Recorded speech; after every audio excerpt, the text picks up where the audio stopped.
we have to express this value in the form a plus b times the square root of c divided by d, where a, b, c, and d are all integers. And the value that we're trying to express is the eighth root of 2207 minus 1 divided by 2207 minus 1 divided by 2207, and on and on and on. And keep in mind, this is from the 1995 Putnam exam. It is question B4. Okay, so when we're trying to find the value for an infinite expression like this, the best thing you can do is to first equate this value to a variable. Let's just say x. So we're saying x equals this value right here. So we can write this as x equals, and then again, the eighth root of 2207, on and on and on. This whole thing is equal to x. Now, what good does that do? Well, since there's a pattern here, an obvious pattern, you're taking 2207 and you're subtracting 1 divided by 2207, then subtracting 1 divided by 2207, on and on and on until infinity. So we can rewrite this as x equals the eighth root of 2207 minus 1 divided by, and instead of writing 2207 minus 1 divided by 2207, what we can do now is say that right here is x to the eighth. Now, first of all, why is it x to the eighth and not x? Well, keep in mind, x is the eighth root of this expression over here, but x to the eighth takes out this eighth root over here. Besides, in this infinite pattern over here, there are no more roots. The only roots over here is in the beginning, this eighth root right here. After that, there are no roots for any of the values. So when we say 1 divided by x to the eighth, we're just saying x to the eighth is just this value, but without this eighth root. So essentially, this over here is exactly this expression right here, but just written in a more slick way, so that there isn't an infinite pattern.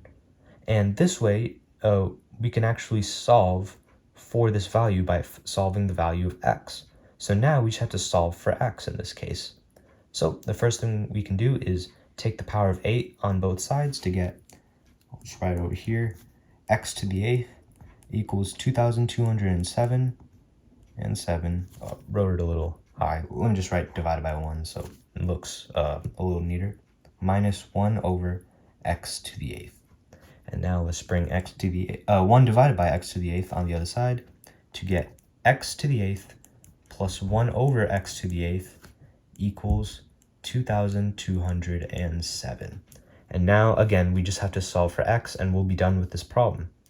So how can we solve for x in an easy way? Now, there are a couple ways you can solve this, some a lot more difficult and tedious than others.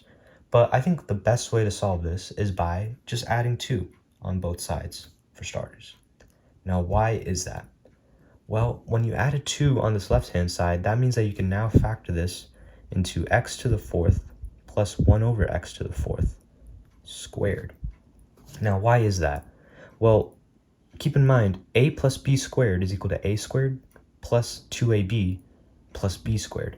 So if you FOIL this out, this expression right here, you get x to the fourth over here, and then the middle 2ab portion is 2 times x to the fourth times 1 divided by x to the fourth, which is just 2. And then, of course, you got the 1 over x to the eighth when you squared this term right here. So this plus 2 pretty much completes the trinomial. And then this over here, when we add 2 to 2207, you get 2209, which is actually just 47 squared. So 2209 is 47 squared. And so basically we wrote this expression we rewrote it into this expression. And now we can just take the square root of both sides to get x to the fourth plus 1 over x to the fourth equals 47. Again, we just took this equation now and then took the square root of both sides.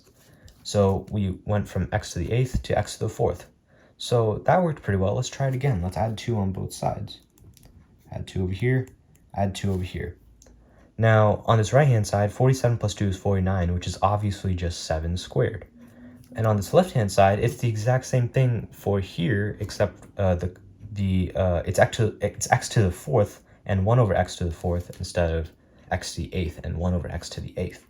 So x to the 4th plus 1 over x to the 4th plus 2 can be factored into x squared plus 1 over x squared. Sorry, I have to write in between the lines squared. So x to the 4th plus 1 over x to the 4th plus 2 can be rewritten as x squared plus 1 over x squared whole squared. And of course, as I said before, 49 can be written as 7 squared.